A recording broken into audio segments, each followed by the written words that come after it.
Let's give this a whirl. See how we're doing here. It's booting up. Let's see what we wind up with. All right, folks. Welcome to Whiting Farms live tying sessions with pro team members. I am one of those.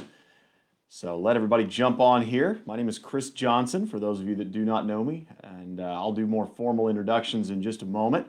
We're going to give everybody a little bit of time to hop on, and we're going to knock out some bass flies tonight, change it up a bit. Instead of spinning these super elegant dry fly hackles that you see behind me, we're going to do a little bit, do some dirty work tonight. Get some soft hackle chickaboo out. All right, Chris Fowler has made it. So, all right, we're going to see a lot of Texas folks on here tonight. So we're not tying dry flies, boys. It'll be good. We're looking forward to this. It's I'm really excited about getting to show y'all some stuff. All right, Arkansas on board tonight. If you're from a state other than the Lone Star State, give me a shout out. So I know a lot of people from Texas know who I am, but as far as abroad, my name is not really all that well known. So thank you guys for joining in tonight, guys and gals. So. Boo. Mike, what's boo? I'm not tying any dry flies. So, I mean, I can do that. I mean, obviously I have enough hackle to make it happen. So, dirty Jersey. All right. Hi from Michigan. Very good. I like New Jersey, man. I know some people, I know that state gets mixed reviews, but man, if you go to West New Jersey, man, that's some incredible fishing up there. Ken Lockwood Gorge area. There's a couple little brooks in there with some native brookies. I've done some of that, and man, it's a good time up there. So I'm going to do my very best. Man, we got Canada. We got, I like this. Tanner says, Texas is home, but boondocking in Arizona. All right. Cichlids. Very good. Yeah, I like me some cichlids around these parts. All right, man. Lots of Canada. That's good, man. I like seeing this. We're getting international up in here. Very good.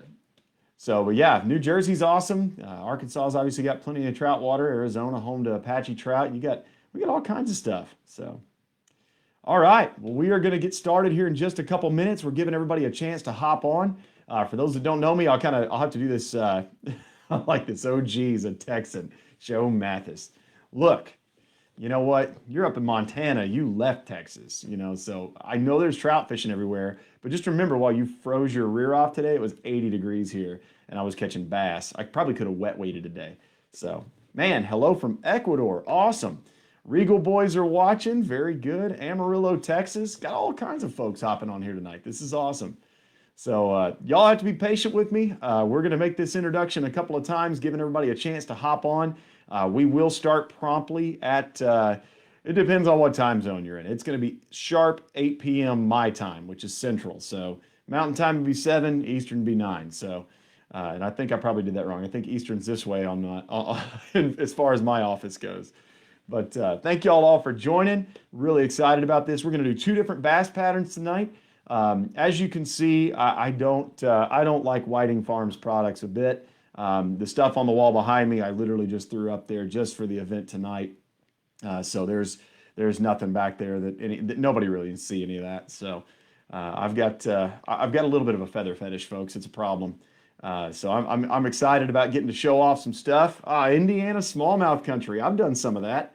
What was that? The little Elkhart River up there. I fished that one. Nabbed a couple of smallmouth out of there. So that's awesome, guys. I really love seeing this. This is it's good to see everybody on here from all over the country and beyond. So got Ecuador and Canada, and I mean, this is all from a guy that's going to talk about bass flies in Texas. So that's awesome. All right. Well, we are 1 minute away from rocking this thing and getting it off to the races. So we're gonna give everybody just a couple more seconds. We got a lot of people still hopping on. We got North Carolina on now. We got Idaho in here as well. So this is awesome, guys. I'm going to try my very best just to reiterate, to get to everybody's questions and comments. This is informal. I do enough of these that I don't worry. I'll pause. We got Japan. And I love me some Japan because not only do they have some of the most awesome trout there ever were, and landlocked salmon and some really cool char and all that sort of stuff. CNF tools, man. There's not a, I mean, we're going to talk about this, and I'm going to make some people mad, but best hackle plier ever made right there. It's just, it doesn't get a whole lot better than that. If you want to break a feather versus having a feather slip out of your pliers, CNF hackle pliers. Shameless plug. So here's to Japan. Y'all do awesome things. All right, but we are going to do some bass flies tonight, and we are at 8 o'clock, so let's get this thing rolling. So for those of you that are just chiming in, my name is Chris Johnson, owner of Living Waters Fly Fishing in Round Rock, Texas. So if you have no idea where Round Rock is, that's totally fine. There's a lot of people that do not know where that is. And I like this. Cheap and fragile, question mark? No, not a bit. They are expensive and very durable. But nonetheless, Round Rock, Texas is north of Austin. And so it's just absolutely, I think we're about 20 minutes north of Austin. And so depending on traffic, of course, I-35 is a nightmare. But Round Rock is located right on the banks of Brushy Creek, which is my home water. So a lot of the patterns that I tie and have developed, I've lived here almost 30 years now and have guided the hill country now 15 years. And I think I have been in fly fishing retail. I'm coming up on 20. Yeah, I think I'm coming up on 20 years of fly fishing retail. So it's, I like this. He goes, I have 3. I'm just a clown. That's okay, Mike. It's okay to clown around. I'm good with sarcasm. It's great. Tone and sarcasm don't communicate through text. It's just hard. So just bear with me. But, nonetheless, been in fly fishing retail a while. We've had the fly shop here. I started it from scratch as a 21-year-old kid. And we've had Whiting Farms in the doors almost, I think we got it in the first year that we had a fly shop open in this little bitty tiny room of a fly shop, essentially. So now we have a standalone building that's just a huge blessing. And now I have my own fly tying office where I am sitting. And it is a blessing to be able to set up and do stuff like this. So tonight, we're going to talk about a couple of materials that Whiting Farms is probably not very well known for. And we're going to show some of this stuff off. And if people have not messed with this this stuff is like God's gift to mankind. So Tom Whiting he's just a master geneticist, generally all-round wonderful person, and one of the superheroes in the fly tying world. So if you've never met Dr. Whiting, he is a class act individual, and I mean, he's responsible for everything behind me there on those pegs. So that is largely his fault. So it's really awesome to see that, you get a lot of people that really know a lot about the dry fly lines. You get collectors, you get people that know where all the, genetic lineages have come from, Hebert Minor, all the Whiting red labels, the Hoffman genetics, and, the Darby stock, and all this really cool stuff that comes with that. And everybody's like, wait, what's going on? Look, they're awesome feathers. Just that's all you need to know. But there's some things that kind of came out of all of his genetic work that there's really not any product that's close to it. And so, good dry fly hackle is a precious commodity. Great dry fly hackle is made possible by Whiting Farms. And so that's something that I will say there. There's nobody better in the business. Everybody that's on here knows that. And if you don't, you've just been informed. But there are some products like all the wet fly stuff and all the warm water stuff and all the little, these are kind of just generally off-fall feathers for a lot of folks. They don't know what to do with this stuff. So this is, I'm going to hold up a whole pelt here so y'all can see this. This is Spey Soft Hackle Chickabou. Now, what's a guy in Texas doing tying with Spey hackle? First off, they make incredible shrimp legs for saltwater flies if you want to do the capes and stuff like that. But this stuff right here, for one, it's very inexpensive for a whole pelt. So, I mean, that's a pretty big skin in the back. So this is no small product. But the cool part about this is Soft Hackle Chickabou, if you're familiar with it. Let's just kind of show another product here. This is a Brahma hen. This is the Soft Hackle Chickabou, what you could expect off like a normal hen per se. So the Chickabou is going to be this portion right here that I've got my hand around, the part that I'm grabbing. So that little patch right there, that's the Chickabou patch. All the soft hackle is this stuff. And if you'll notice, if I pluck one of these feathers off, this just basically is kind of the lower portion of what would be an extension of a saddle feather. So the Brahma saddles that are so popular and do such a great job as being like a Hungarian partridge substitute, just a really great, high motion feather that has this real great natural modeling and things like that to it. This feather, you can get the larger variety of it, so you will run into problems on that saddle if you're trying to tie really large flies. Sometimes on those Brahma saddles, you run out of the right size feather for those bigger patterns, especially down in this part of the world where everything, everything's bigger in Texas, so we've got to have bigger feathers. So if you're going to get those out of a Brahma hen, that's going to be right here in this soft hackle section before you hit the rump of the bird, which is the chickaboo. So soft hackle chickaboo normally looks something like this on a standard hen. Now, one of the cool things about Brahma is that depending on which one you get and how the dye job works, you actually get like little frosted tips on this stuff to where if you're tying it, it's kind of like a little marabou feather. And this is the greatest thing about this. If you've never seen this, this is so cool. People like tying woolly buggers. I don't know why, but everybody loves them. They don't look like much of anything. They look like a little bit of everything. Every single one of those feathers that you pull off of that chickaboo patch. So this feather came off right here. So right out of that little patch right there. Every single one of those you pull off is a perfect woolly bugger tail. Every one. And also, you'll notice there's no quill that runs all the way to the end on like your strung marabou where you normally have to pull that out. These you just tie them straight in. They're great. And I know a lot of people that go to a fly shop. I mean, obviously I've got one, so I guess I am a little biased in this opinion, but nonetheless, a lot of people search for woolly bugger marabou because they don't want that big strung marabou for their small little mini buggers. And the best thing you could possibly do is buy one of these because for one, you get the soft hackle. You could just collar the front of the bugger and do that is the tail. So you've got two things knocked out. And it's a great product. It's very inexpensive for how many feathers you're getting and just for the longevity of the material and the multi-purpose facet that you get when you buy this soft hackle chickaboo. So pardon my glancing at the camera and down here. I forgot to preface. I'm reading comments and questions and also trying to address the audience. So if it looks like I'm a little distracted, I am. So I apologize. But I'm trying to get to as many people and respond as much as I can. We got California in here now, so Central California. I have only fished the northern part of the state, so went up there and chased some McCloud River red bands one time.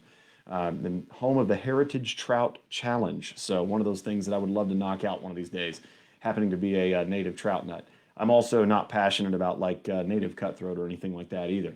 So the awesome part about these things is that there's so many uses for a soft hackle chickaboo pelt.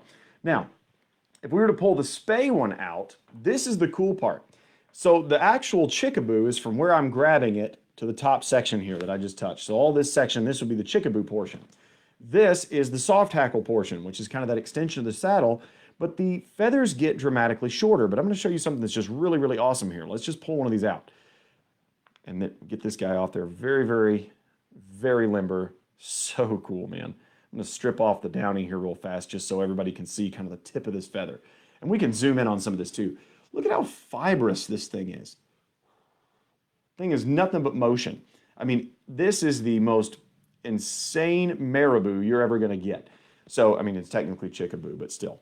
This right here, this Spey Soft Hackle replaces any strung marabou you've ever used.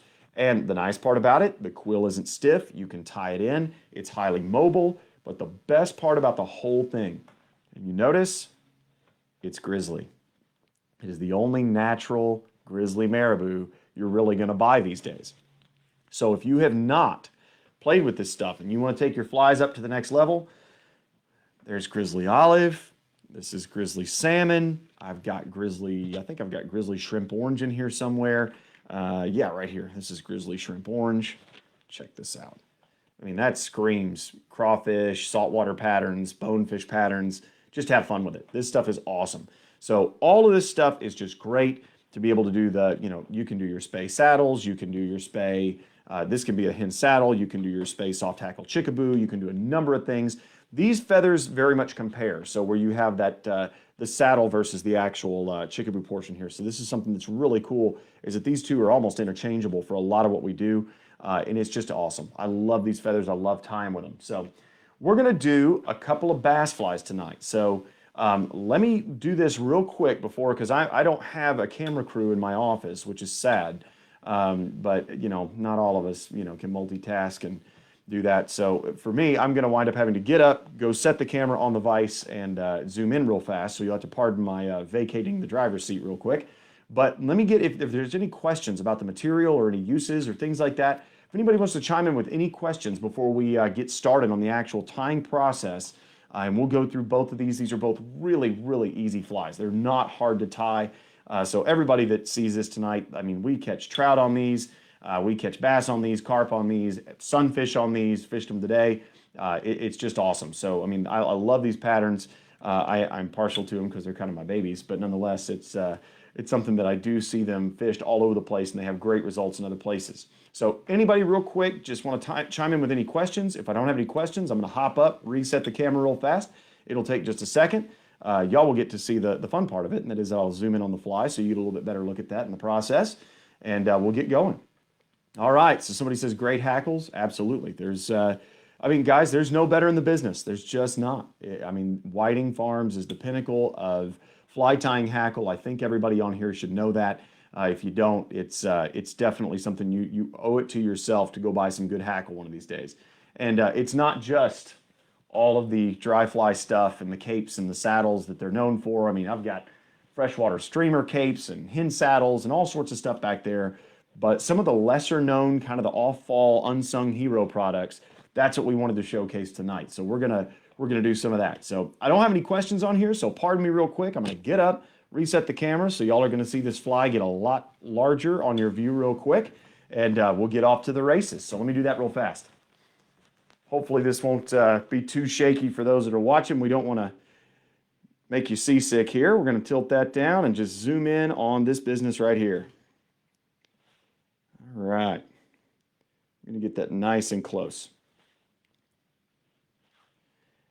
And yes, I'm aware it's out of focus. That is totally fine. We're going to make that happen. And y'all should be looking at an in-focus fly now. All right. Let's get all that taken care of. Very good. Back to the races. Sorry, guys, about the technical awkwardness there, but we are good to go. We have an in-focus fly, and we are ready to go. Let's go ahead and take this guy. This is a creek leech is what this is. One of my all-time favorite bass flies for the Central Texas Hill Country. We just needed a fly that would crawl across the bottom, do what I needed it to do when we were trying to fish deep, get in front of those bass. And if you'll notice, you can kind of see, let me get a little bodkin here so y'all can see this. If you look right here, you can see that soft hackle chickaboo from that spey line poking out right there between the rabbit and the rubber legs. So that's the place where that goes. So that's going to be one of the two that we do tonight. And the other one we're going to do tonight, let me throw him in the vise real quick. This is the Ozark Craw. And so the Ozark Craw is just a very, very simple, no frills crayfish imitation. It just moves like crazy. So one of my thoughts on especially crayfish patterns, motion will always trump realism. So if you're looking for a realistic fly, you know, you'll catch some fish on it. But if you've got motion, that's the part where you're going to catch bass that are staring the fly down in clear water. So, all right, let me do this. We'll go ahead and start with the creek leech. I'm going to throw this in there, and everything. I'm going to just say everything kind of looks okay on my end. Is that showing up okay for everybody? Can everybody see that all right? Everything's looking good here, so making sure we're good. Hooks in there solid. I don't intend to jettison any hooks tonight, but we shall see. Is there a white spey hen with chickaboo, not grizzly? I believe that there is. In fact, I'm fairly certain that there is because I actually know that there is because we have a lot of it downstairs that's dyed over white. I don't think, do I have one with me here? Yeah, so here's a perfect example, Ryan. So Ryan was asking if there is a white soft hackle chickaboo and spey. This is tan right here. And it's just simply dyed over white. So all that is, you can get a straight white one, and then all those colors are dyed over white, but you can also get all of the dyed over grizzly as well, which looks like that. And that's what we're going to be tying with the creek leech tonight. So I'm going to let y'all in on something that's going to become very, very apparent almost immediately as I start tying. I'm a self-taught fly tyer from 11 years old, and my parents got me a fly tying kit, and I already love to fish. But they got me a fly tying kit, and if you will notice, yes, I do wrap backwards. So don't judge. The flies look pretty darn good when they're done, if I do say so myself. I mean, they just look a little bit different because, yes, I do wrap backwards. So if that bothers anybody, just look at it this way. It's going to look like you're tying the fly instead of I'm tying the fly. But if you watch a lot of fly tying videos, you're like, Man, that looks weird. You're right, it does. I tie backwards. So it's I do get made fun of a lot. It's okay. They're like, man, how did he ever become a Whiting Pro Team member and he tie backwards? I just didn't know no better. That's just all there was. So first step of almost any good subsurface bass fly is adding any sort of dumbbells. My son does it too. I notice it right away. Absolutely sorry. I've taught a few people and I tell them not to tie backwards because they'll get made fun of their whole life. And you know, the thing is, you know, if you tie a really great fly and the results look good at the end, nobody really judges you all that much. So that's the main thing. Patrick just chimed in here and he said he is looking for quality tail feathers for poppers. There are so many to choose from, it is not funny, especially in the whiting lineup.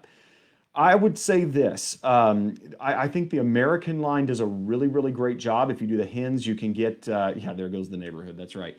But the whiting line, especially the American line, you can get some really good black laced white feathers that are just absolutely beautiful. I've become a big fan of these freshwater streamer capes. I think they make a really, really great popper tail.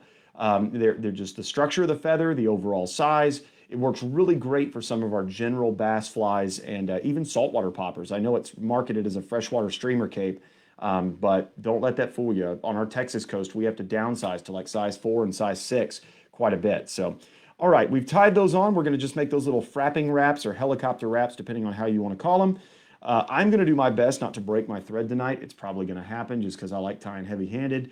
So don't worry, guys. It's not just you. I do the same thing. We are going to tie those eyes in. You just want to make sure you can kind of do that and they don't wiggle. So that's the important part. And we are going to work our thread down to just in front of the hook point here. Now, there's a couple products that I'm going to spring on you tonight that are going to be probably new to some of you. And I'm going to do you some favors. There is a fly tying material called Perfect Rubber, and it looks like this. Now, that's not your average rubber leg. Your average rubber leg would be your standard silicone leg or silly leg, which we're going to use on the next fly. They would look like this, where they come in those little bunches like that, and they're extremely useful. They're drop dead gorgeous, and they're very, very effective, but they sink. Perfect Rubber is actually a material that floats. Not to mention you get this really cool glitter fleck in it. Another bit of my dark past is that I used to actually tournament bass fish quite a bit. So yes, at one time I still fly fished quite a bit, but it was I was doing the tournament bass thing, and yes, I did own a Ranger bass boat at one time, and yes, I did like to drive it very fast and catch a lot of very big bass on our local reservoirs here. I will not claim to be a tournament expert, but I could flip a jig in your shirt pocket. So that was back then. But there were colors in the bass arena that worked so well, and one of those colors was green pumpkin. If you've ever shopped for soft plastics, you know that color is very prevalent and it's also extremely effective. This material right here is essentially green pumpkin glitter. The color of this, I believe, as far as it's marketed, is called motor oil. I don't think it really looks anything like motor oil, but whatever. This is just an incredibly great material, and the legs actually float. So when this fly sits on the bottom, the legs actually lift up and they continue to move. So you've got legs that are just doing this under the water and just kind of bobbing back and forth. And as those fish scrutinize your fly, it's just sitting there selling itself. And I had the same exact thing today. I watched a fish in crystal clear water come over to the fly, inspect it, eat it, and thank goodness he bought it, because I totally missed the eat and I saw him trying to get rid of it and set the hook, and I had time. But it's just awesome. I love fishing these legs. I use them on a lot of my subsurface flies. So to start out, we're going to take a full strand of a leg and we're going to basically cut it in half. So this is a half of a strand. You can tie in legs so many different ways, it's not even funny. But here what I want to do is actually take this. We're going to just double it over. I'm going to try to do this where everybody can see this. Slip it on the thread like so many of you are familiar with. And I just simply take that and get the thread over it, tie down, and wrap into the hook bend ever so slightly. Just like so, to where you have two little legs poking out the back. Nothing fancy.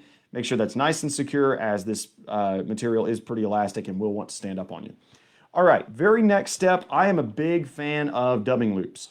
Now, dubbing loops, a lot of people make them off the fly, and they'll actually create the loop, use a spinner, and do all that. That's a lot of effort. It's incredibly useful, but it is a lot of effort. I actually take a needle and I split the thread whenever possible. And the trick here is using a very sharp needle and a thread that is splittable. If you're using uni thread, good luck. So now, next step is going to be using this dubbing right here, which is one of my all-time favorites. I know this package is going to appear very, very large on camera. That is a Dave Whitlock SLF blend, and the color is as follows: Dragonfly Nymph Dark. So great, great dubbing. One of my all-time favorite nymph and subsurface fly dubbings. And let's just be honest, it's Dave Whitlock. I mean, Dave Whitlock knows his stuff, he knows his bass, and he knows how to make a great dubbing blend. So we're going to use his. All I'm doing is I'm taking this dubbing, I've split the thread, and I've got my finger, my index finger, holding that loop open, and I'm simply slipping that dubbing inside that loop. And you don't have to be shy with dubbing here. This is something that, these are bass flies. Don't be scared of making these things a little beefy. I'm not scared of that at all. If we want less dubbing, I can brush it out when it's all over. So once I'm done with that, I simply close the loop by slipping my finger out of it. And I'm going to make a couple initial twists by rolling that in my hand. And I'm going to spin the bobbin. So you can see the bobbin just spinning at 100 miles an hour there. Then I'm going to take all those twists and move it up with my fingers into that dubbing brush. And now I got this great little fluffy rope of dubbing. And if you've never done that before, that is just one of the just game changer like processes within my fly tying for CDC, for dubbings. You can do it on different types of hair and everything like that. And we're simply just going to take this brush and work it forward. Now, the back is going to be a little bit slimmer. It just looks like a hot mess right now, which is totally fine. But if you've got dubbing to spare, use it up right behind the eyes. That way it just cushions when this fly actually hits the water. And if you've got a little dubbing brush, I've got another CNF tool here that's got a little brush in it. And I'm just going to kind of tease some of that out. And that's exactly what I want. I got this really nice poofy fly right here. That's what I'm after. So that is the dubbing portion of a creek leech. Now what we're going to do is we are going to combine this with yet another color of perfect rubber. This is actually brown. You can't really see it on camera, but it actually has a little bit of iridescence to it. And I love this stuff. It's just awesome. I mean, I really cannot sing the praises of this material enough. What we're going to do, we're going to take our strands. If you've never cut these in half before, just make 2 loops, put your scissors in the end of the loop, cut it, and now we've got halves. So we've got motor oil. We're going to need 1/2 on each side, and then we're going to use brown, and I've got one of those right here. And the brown, all you do is just make that loop again, stick your scissors in the loop, give it trim, and now we need 1 of those on each side as well. So to do this, there's a couple different ways of tying in legs. I'm going to do it more the traditional way this go around. We're just simply going to wrap those around the thread. And these aren't going to be as long, but the trick here is you can see how I've got them hooked in the thread there. I'm going to take that thread and pull that up and into those eyes. So what I want to do here, move those legs and pull the thread forward to where that tucks those legs right behind those eyes. Once I've done so, give a couple of wraps to make sure they're nice and secure, but you'll see where those legs sit. They're tucked in right behind the eyes. If you can actually keep them on the bottom side just a little bit, that's even better. So let me move these down so y'all can kind of see that. They're not on top of the hook at all. They're literally just exactly on the side with some of them rotated under. That's exactly what we're after. So the next set you should be able to see a little bit better, as they will be on your side, the camera side of the fly. Got a bunch of people on here watching this. Don't y'all have something better to do? It's like, I mean, this is 9:30 on the East Coast, y'all. This is something that, yeah, I mean, that's past my bedtime. I got 2 little ones at the house, so it's definitely not something that I don't try to go to bed any later than I have to these days, just trying to get all that situated. All right, we got these legs even here, so what we're going to do is take them, grab both from this side, slip them on the thread. So we've got them just like so. Slide that thread right there in that gap to get it right there behind the eyes. And once we've done so, we pull it nice and tight and make a few wraps to secure that. That's all we're doing right there. So you can see that nice and plain. Those legs are sitting right there. If you got a couple little oddballs, don't worry about it. We're going to actually rein all that in just a second. The idea here is that there's a very clear split on the legs. You can definitely see that these legs are on one side, those are on the other. That's what we're after. The final process with the dubbing, and this is a step that I would say use restraint. The trick with dubbing is take what you think you need, cut it in half, and then cut it in half again, and you probably got exactly as much as you need to complete the project. So I am taking just the slightest little tufts of dubbing here, and I'm actually just kind of making, I think it's called a dubbing noodle, depending on who you ask. But we're going to take just this little dubbing noodle here, and we're going to make that without a loop. We're just going to place that very, very firmly on the thread. Tuck all of your legs back, stroke everything rearward. I'm going to try to position these legs just exactly where I want them here. So if I can take these, move them on one side, take these, move them on the other. If you'll grab them, make your little V right there, and then dub over them, you are guaranteed that those stay exactly where placed. And that's what we're after. And then what we're going to do is just use up the rest of that dubbing in between those eyes. That's important there. Notice that when we flip the hook over, the legs are where I want them. This dubbing looks awesome. It's going absolutely everywhere. If you wanted to whip finish this and like tie this in a size 8 or 10, you could just go carp crazy on this thing. It doesn't even need the rest of this, but nonetheless, we're gonna, I mean, why not? We can make it better. Let's keep going. So now we are going to use some of our soft hackle Chickabou from the Spey line. If you'll notice, it just looks super, super leggy. I mean, look at this stuff. It's just awesome. So we're gonna take 2 feathers. So we've got 2 right there, just 2 that we pulled off the skin. You're gonna lay them one on top of the other, and you're gonna place that right there at the hook eye. Now I'm going to shorten these up just a smidge. I do want a lot of movement on this fly, so it's okay to tie them long. The trick here is stroke all that to where it kind of clears the hook and you can see exactly how long everything is. If this gives you trouble and you got stuff going everywhere, lick your fingertips and slick that down, and you'll wind up seeing this where it's just not quite as unruly. So if you wanted to make it a little bit easier to deal with, you can just lick your fingertips. Some people lick the feathers. I mean, I've been to whiting farms. I know how they clean these things. I can assure you that they are clean enough to lick on occasions. I don't recommend that, as you can, probably turn your mouth green with olive dye. But if you're into that sort of thing, I mean, hey man, Kelly Gallup does it, so it can't be all bad, right? He told you that's why he has that weird tick of his, but nonetheless. Here we've got this right here where we've got the feathers tied in immediately in front of the eyes, right where you see that. And what we want to do here is pull the feathers upward and trim very, very tightly to where you don't have too much stuff poking out the front. And the idea here is come in and take all your little leftover fluff and trim that stuff down. And I'm going to work my thread back as close to those eyes as I can. And don't worry if it doesn't look, absolutely perfect up front. If you got a little fuzz poking out or whatnot, I'm not really worried about that. There's flies to fish and there's flies for show. If you can do both at the same time, your name is probably Charlie Craven. But nonetheless, this right here is going to be one that I would probably fish and not put in the shadow box. Now, the next material that a lot of people are not familiar with, frost tip rabbit strips. And this is basically a zonker, and I've got one out of the package here for everybody to see, where the tips are olive and the base is black.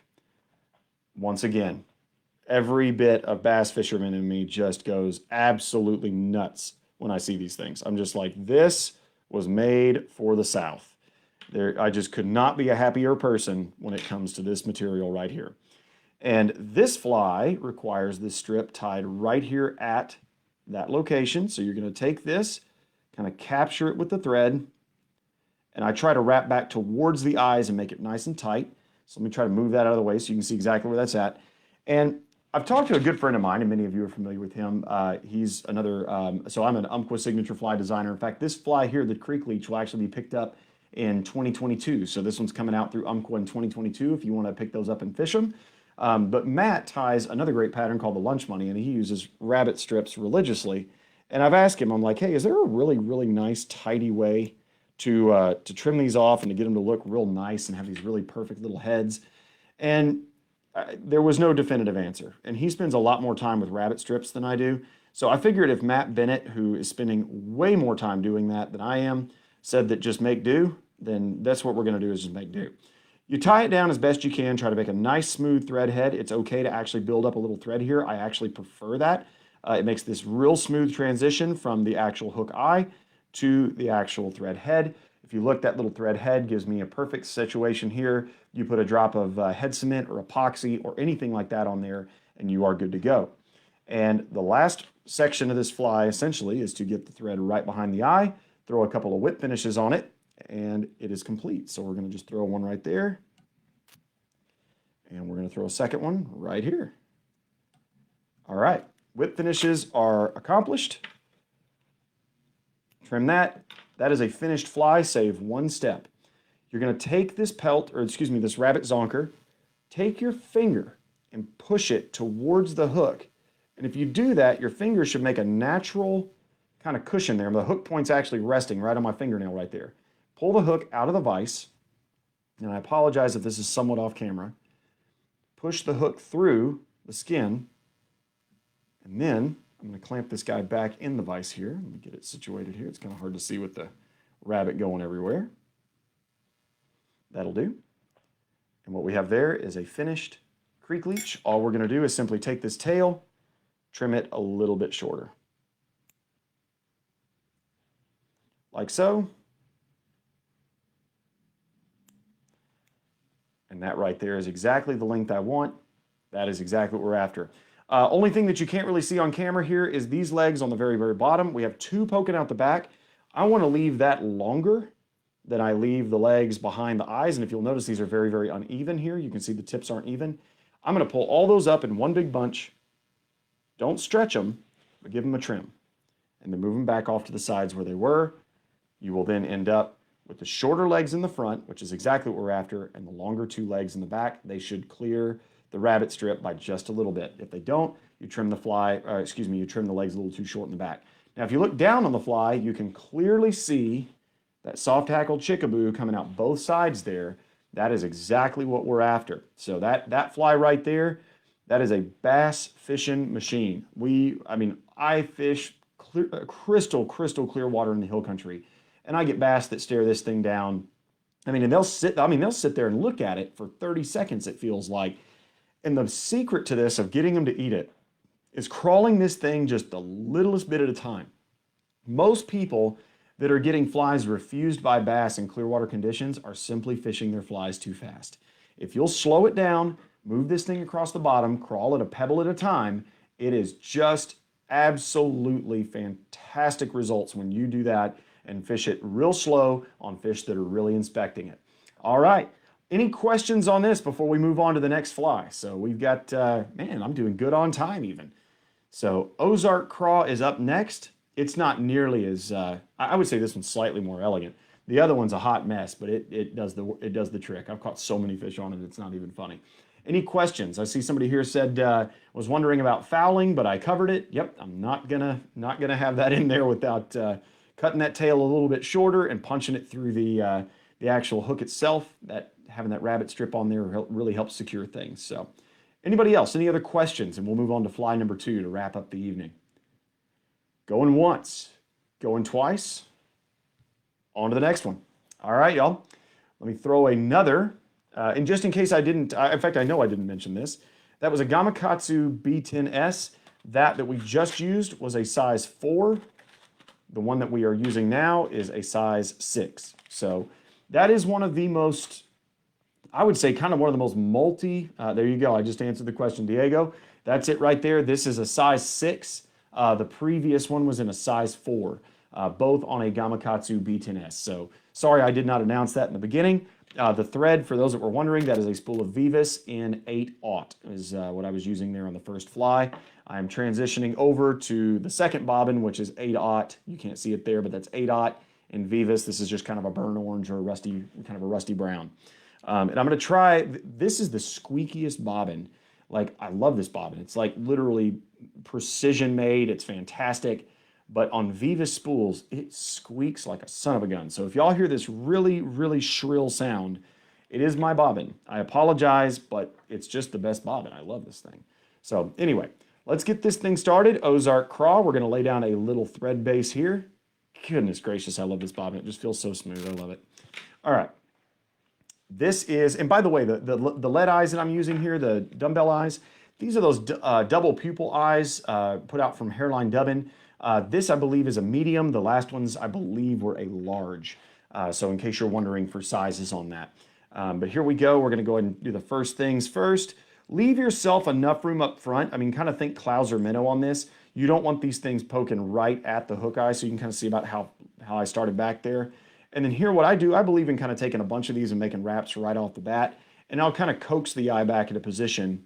Once I make a few wraps, I'll pull tight and coax, pull tight and coax, and then I'll go back the other way to make those crosshatch wraps. I like doing numbers of wraps. I see a lot of people do the figure-8 thing where, where they're coming over here doing this and doing that and doing this.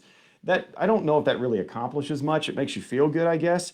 But the thing that really makes this happen is when you make these little helicopter wraps and you pull nice and tight. That's what really seals those eyes in and makes them really stay in one place. So that's what we're after right there. Let me check focus on this, make sure we are good to go here. Let me pause real fast, see if I can get that any sharper. I think that's going to be as sharp as we get, y'all. Okay, so right now we've got those eyes set on here, and here's kind of the trick of this fly. Once again, in crawfish patterns or crayfish patterns, if you're from elsewhere, if you're from Texas, it's crawfish, but nonetheless, or actually, if you go further east, it's probably crawdaddy. But anyway, I'm a crawfish person, so nonetheless, I like this. Save some creek leech material for when I get back. Tanner, when you get back to Texas, we will have creek leech material, sir. Don't worry about that. That is something we keep in stock. We have as far as I'm aware, we have the largest fly tying selection in all of Texas. I'm not hurting for fly tying materials. We should have plenty for you when you get here. All right, we're gonna take some flash. If you will notice, crawfish really are not that flashy. So I do like a little bit on this fly. And I still can't figure out why I like it on this fly, other than the fact that it's just been working, so I'm not gonna change it. If it ain't broke, don't fix it. So I like a really fibrous, super limber like flash. And I don't want it to be like super pearlescent, really in your face.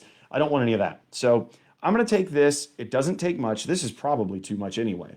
You're just gonna simply do the good old flash around the thread trick, secure it, go down the hook. I'm going to put it in about right there, right about hook point, and back myself up just a little bit. All right, take this. Don't ever trim flash off just straight up. It's better if you'll actually take this and twist it and then just kind of rake your scissors along it like that. And it makes this little bit more of a taper to where you don't have that real hard edge on it, which I like. So I want that to not have this real hard edge. And now we're going to have some fun. All right. We're going to take the lightest color. This is a grizzly salmon. And we are going to take this lighter color. It's essentially almost like a pastel pink to a light orange. And I'm going to take, if you'll notice, and we're really zoomed in here, so you can see that these feathers are extremely downy. They're real fluffy. Like you'd want to make a pillow out of this stuff. This is a lot more hairy looking. I'm after the ones that are like right in between. So if I can find a feather that's kind of right in the middle between downy, like really soft and downy, and really hairy, that's what I'm after. So here, I've got one that's kind of that right in the middle. You'll notice just beautiful structure on this feather. Has that natural grizzly barring to it. You can get rid of some of the downy on the base there if you want to get rid of that and clean things up a bit. That doesn't hurt anybody. Slick this feather down, and the main thing here is just to check your overall length. We don't really want this to be any longer than 2 hook lengths. So right here would be 1, that's getting close to 2, and we're going to tie this in right behind the eyes. So here, tie it in, pull it forward to try to tuck it up underneath those eyes. Just like so. And I want that to just go absolutely everywhere, because if you'll notice, when we sit this fly on the bottom, all that's going to mash flat, and it's just going to be absolutely a thing of beauty. So here, we're going to take this, trim it nice and tight. Take all this, pull it back up, make a couple wraps just to kind of get rid of some of our excess there. And that is exactly how we want that tied in. So you've got this really great looking stuff, man. I love that. I mean, I really don't care to use marabou all that much anymore now that I've got this stuff. It just does such a fantastic job. If for whatever reason you do not have access to this, for one, I know how the Postal Service works and will happily get you some. Otherwise, support your local whiting dealer and get you some there. If they don't carry it, tell them to. This is a product that no fly shop should be without. I think the reason most shops don't carry it is they simply just don't know what it's used for. And the warm water game within Whiting Farms is one of the things I feel like is so under-tapped.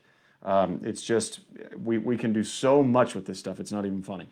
So what we're going to do is add 2 more bunches of this feather. And so now we're going to move to this. This is actually a shrimp orange. So you can kind of see the darker dye job on the back there. And we're going to grab, same story, 2 that are right in the middle, not totally hairy, not totally downy. So I want a couple of those. Oh yeah, oh boy. Oh man, that's a good feather. That's a really good feather. Oh yeah. Nice and fluffy. Peel off some of that stuff from the base there. That way it's a little easier to clean up once we tie it in. Slick that feather down. You can even roll it a little bit between your fingers to kind of make that a little easier to deal with. Take this and slip it over the hook like this. So what I'm going to do is try to take that, divide it around the hook, and pull back to where all this stuff kind of tapers back nice and neatly, fairly close in length to what we had before. Come over that, give a couple of wraps, and slick this down. If y'all saw me catch my thumb on that hook there, I can promise you it is sharp. All right, trim this little guy up. Try not to cut your thread in any process here. Make sure that quill's nice and trimmed. Slick that down. And now if you'll look, we've got this real good fibrous on the bottom, a little downier feather here, and we'll finish off with one that's a little bit more on kind of more the fibrous or hairy side here. Get a little bit more leg action going on. All right. Let's get one of these here. I've got my eye on a couple here that are right in the sweet spot, so bear with me. I want these guys right. You can kind of see this here, how we've got some that are right on that edge of kind of leggy and downy, coming right off the edge of the pelt. Get one more of those. Oh yeah, looking nice. Clean up the base of the feather ever so slightly. And what we're going to do here is bring that over. Slip that down over the hook again. And here, this is going to sound a little weird. I'm going to tie this one in slightly shorter than the other one. That way when this slicks down in the water, the middle feather kind of pokes out just a little bit and looks like claws. And the top feather, as it collapses, will actually form more of a taper. And so that's really important to me. So pull that. I'm going to check length on that, see where we're at. That's looking just about right. Looking just about how I want it right there. Slick that all down, all nice and neat. And you'll notice we've got this real fluffy, hot mess is essentially what we have. Make a couple of wraps to kind of clean up your messes. And don't worry about anything that's showing too much because we are about to clean all of that up. So now we're going to flip this fly over. Get a little speck of something in there. Get him out of there. We don't need any of that. There we go. And we are going to take some legs. Now, there's several legs. Another brand that's a little bit newer to the fly fishing world, if you're not familiar with, we use them a lot down here. Sight Cast Fishing, they make these marsh legs. They are fantastic. I mean, they've got this really great barring on them. A little bit different than some of the stuff available in your standard silly legs. And I really like the fact that they hot tip them. And they have this really good glitter blend. They make a lot of stuff for saltwater tires. If you've not checked those out, great brand, fantastic legs. What we're going to do here is grab all of a grand total of 2. So 2 legs, that's all we need. We are going to tie in 1 on each side, but they will be doubled. Now, I like these legs to be doubled about like this, and I do this a little different than some people, and here's the reason why. I like kind of controlling my leg length at this portion. And so I'm going to actually take this, control my leg length, and this is different than slipping it around the thread, but I'm actually going to take this and tuck that leg up underneath there, just like that, to where it really pulls that leg up underneath there, as opposed to slipping it around the thread like I normally would. I'm going to actually tie this one in side by side. That accomplishes 2 things. For 1, it gives me double the bite on the leg. For 2, it makes it really, really easy to come in here and trim. You just give that a little pull, and it's really, really easy to get that off. And we're going to actually be wrapping a soft hackle over that and covering up any sort of remnants there anyway. So it's double the bite on the leg, and it also helps them lay really nice and flat. So same story, I'm trying to control where my leg tips are. I want it about like that. Make that wrap over.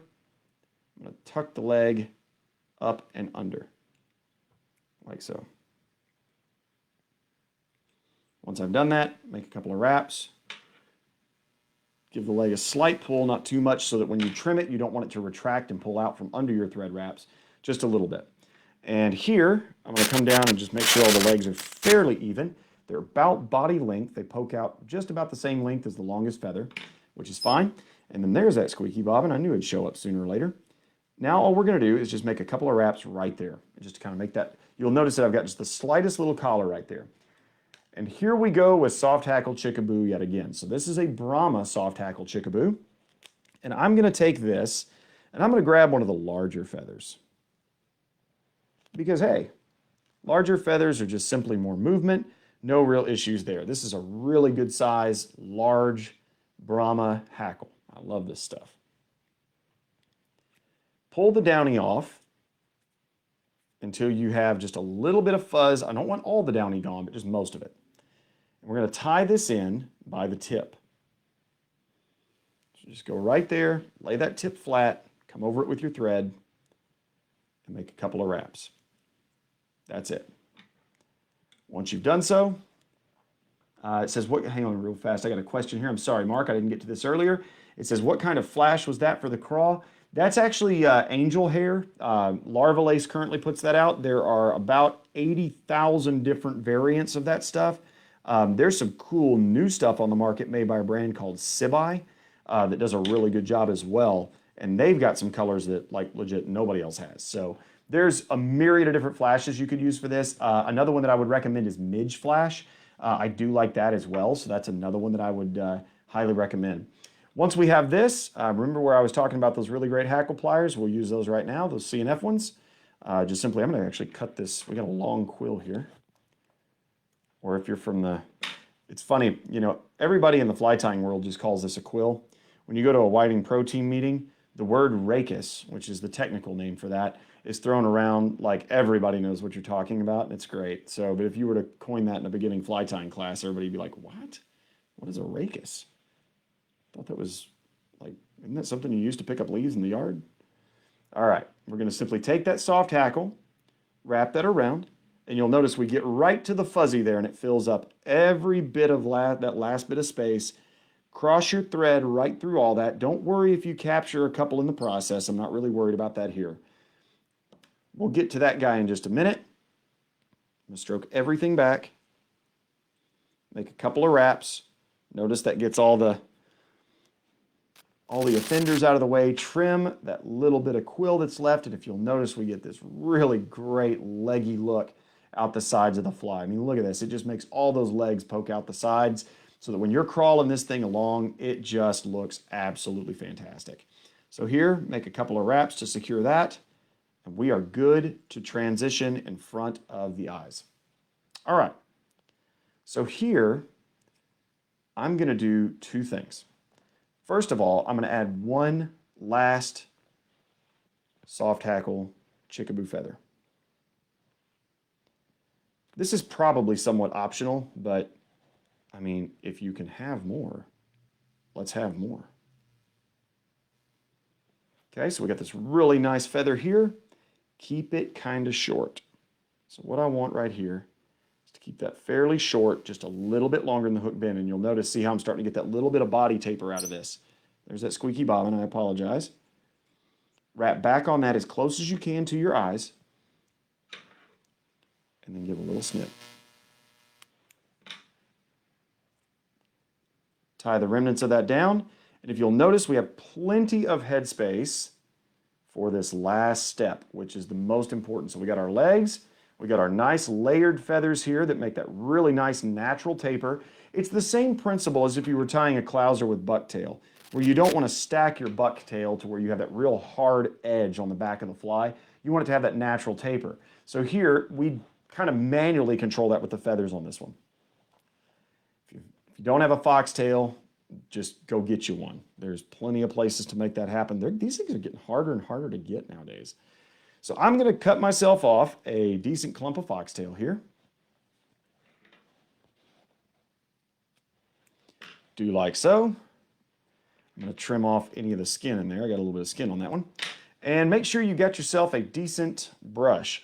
And the reason I say that is I don't really have a decent brush on the bench right now, but this one does a pretty good job of pulling out all that under first. So see all this junk? We don't want it in there. That just makes the fly bulky and causes it to not sink as fast as I would like. So I'm going to cut that out and get all that junk gone. So all that fuzzy, it's okay if there's a little bit in there. If you've got some extremely long guard hairs in here, pull those out. I don't want the real long ones. I want this bunch to be not totally uniform, but somewhat. Okay. Here's the trick with the fox, and this is what really makes this fly, I think, just stand out. We're going to take the fox, and the actual tan portion of the fox is not really going to come that far past, if at all, past the bend of the hook. Keep the fox short. Don't tie it in at full length like the feathers. So here, capture that, make that loose loop wrap right there against the eyes. Make 2 or 3 to secure it, and here's a trick. Take your finger in there and mash it flat. Do just like that. And then you've got this really great, well-distributed, you see how it distributes over the top of the hook like that. That's what we're after. We want to mash that flat to where it's nice and distributed over the hook. And then to simply finish this fly, you're going to pull up on the fox, trim that as close as you can get it. If you've got a couple of stragglers, just get rid of them. And then right here, all we do is come down that. We're going to build up a little bit of thread head here, and that'll capture the rest of this. All you're trying to do is build up enough thread to kind of make that jump. Looks like we have succeeded in doing so. Work your way down to the eye of the hook there. You can see that chickaboo is so furry, or fuzzy rather, it's poking out beside that where it's poking out from under the fox. It's great. That means this thing's going to move like mad. And the final step here, sorry about the bobbin once again, y'all, is we're going to throw a couple of whip finishes right there at the hook eye. And we are done. Trim that. It's perfect for a little drop of epoxy or anything like that. You can see on the underside, the legs have been trimmed to be approximately as long as the tail. We got that little bit of flash, and it's basically what I would call shrouded, where the flash is shrouded in all that chickaboo, that Spey Soft Hackle chickaboo, and that causes it to not be too gaudy when you're fishing for these clear water bass. If you're fishing dirty water, you can put all kinds of flash in this thing, and it's incredible. But as far as for our usage, this is a great way to really make sure that we keep this thing as natural and as subtle, but just with a little bit of pop. So that is the Ozark Craw. Another one I'm going to throw out here just for fun. This is these are called fly enhancer legs through Hairline puts these out. The traditional one that I tie is actually done with these, but since we had these colors on hand tonight, I was going to mix the legs up a little bit. But those blue tips on the end of that crawfish pattern, they absolutely kill it. So that's another leg that you can go purchase and find at your local fly shop. Once again, if your fly shop is worth anything, they want to help you out. And so that's the important thing. And I hope fly shops everywhere, really do focus on instruction and teaching and just communicating, just the art of fly tying, the art of fly fishing. That's something that we really strive to do at Living Waters. But at the same time, if we don't have something, we have access to it, and we're going to help you out as best we can. So don't be afraid to ask. If your shop doesn't have some of this stuff, don't be afraid to ask. If most shop owners that I know will bend over backwards to try to help their customers. And so that's something that we try to do, and we probably do it to a fault almost, and you can ask my staff about that. But we love getting to help people out and getting to help them be better at this sport, better at tying, and everything else. So I'm going to zoom the camera back out, and I'm going to take the last time. We've gone for almost an hour here, y'all. So I'm going to take the remaining time to answer questions. If y'all need to leave, that's totally fine. Thank y'all for joining. Really, really appreciate y'all tuning in, and we've had a lot of the viewers remain on the feed the entire time. So man, just thank you so much. I'm going to answer some questions, so I'll zoom back out so y'all can see me in the whiting wall, and we'll go from there. So admire the fly for just a second, and we'll get back to zooming out to bigger things here. All right, tune that up just a little bit to where we're a little bit more in view, about like so. All righty. Very good, folks. Well, thank y'all so much for tuning in and being part of the Whiting live cast for fly tying. I really appreciate it. It's an honor to be a part of it. Honor to be, really associated with such a phenomenal brand like Whiting Farms. And they do so much for our industry, so much for fly tying. And if you've not given them the time of day yet on your fly tying bench, you owe it to yourself and to your flies that you're tying to use the best feather around. So I like this. Yeah, it says, wow, Chris will ship too. Absolutely, I will. In fact, thanks to Phil Trim, I got a pretty big load of, so Phil Trim at Whiting Farms. So shout out to Phil and Jake, Colette, the whole crew up there, man. Just a great crew of folks at Whiting Farms. They're just spectacular people. And man, just really, really cannot say enough about what they do for our industry and for the wonderful art of fly tying. Very good. Let me do this. Let me answer some questions. So a lot of people saying, "Well done." I mean, they're bass flies, y'all. This isn't. We could strip a saddle feather and make these perfectly uniform wraps of hackle, but we wanted to get down and dirty, man. This is no holds barred bassing. This is Texas Creek warfare. It doesn't take all that. So what we have here, any questions? Let's see. People saying great fly, great patterns, great instruction. Jeff Holter, so one of our fly shop staff here, said great job. So Jeff, you know all this. You've been through these 100 times. All right. Well, very good, y'all. I guess I explained everything. I'm not getting any questions. So thank y'all so much. And I appreciate you chiming in and joining this live cast. If you don't follow Whiting Farms on Facebook, Instagram, anything like that, make sure you do so. If you'd like to be a part of what Living Waters Fly Fishing, my shop, is doing, obviously we are on Instagram, Facebook as well. And man, seriously, would love to help you out however we can. And I like this. Next time I can make a minnow fly. I have a few of those, and they're actually even more simple than these. So absolutely. Somebody asking how can they get these materials?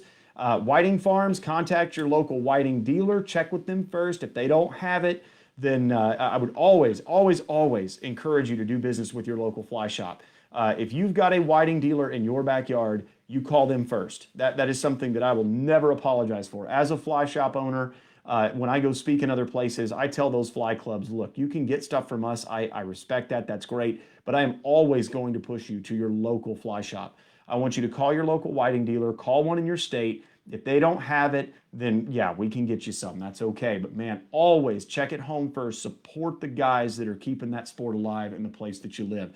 We have fly shops all over this country staffed with incredible men and women that know their fly tying, that know their fly fishing. Support them with everything you got. Not just your love, but your dollars. So helps them keep the lights on and helps them to stay working in their passion. It means a lot for me as an employer to know that I've got a team of people that are able to work in their passion, and that is all due to support from our local fly fishing community, both near and far. So thank y'all so much. But yeah, great question. How do you get them? Contact your whiting dealer. If they don't have them, then you can give us a call and we can fix you up. But don't use us as first line. Always give your local guys a chance. Anybody else?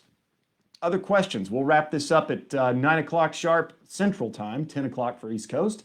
Thank y'all for hanging in there. I know it's a late night for a lot of folks, but it was fun getting to tie for you guys and show you a couple of patterns, and just happy to do it. It's really an honor. So I'll stick around for just a little bit longer. I don't know if anybody else is typing here, so we have been on this thing an hour. So if anybody needs to go, thank y'all again. Once again, I'm Chris Johnson from Living Waters, and so if you tuned on late and missed the introduction, I own the shop here in Round Rock, Texas. I've been a Whiting Pro Team member for several years, and tying since I was a little kid. So just happy to actually get to share this stuff with y'all, and hopefully these flies benefit you on the water and fill up your fly boxes and make it look even better. Well, guys, I'm not getting any more questions, so I'm going to wrap this up. Thank y'all so much for joining. Give Whiting a follow on social media if you want to follow along with Living Waters and what we're doing. We would be happy to have you join us. You can follow us on Facebook and Instagram as well.